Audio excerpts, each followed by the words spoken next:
Your site shows up in AI answers. But do you know which topics you're winning and which ones your competitors quietly own? Microsoft Clarity Topic Insights turns AI citation data into a topic-level planning view. Start with the 3 headline metrics. Read them as a set, not one at a time.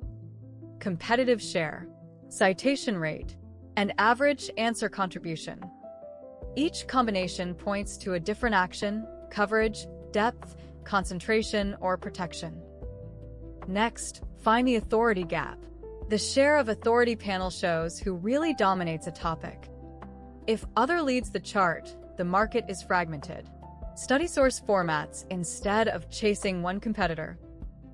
Now turn one finding into a content brief. Compare your cited page against a competitor page that keeps showing up.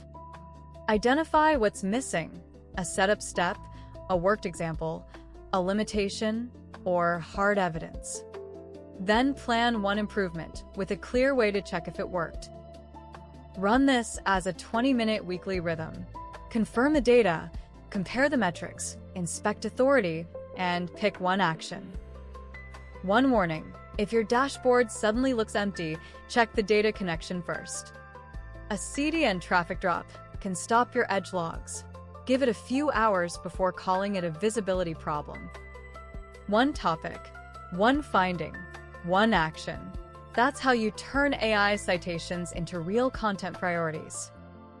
Run your drafts through the Auspia AI Search Visibility Checker before you publish.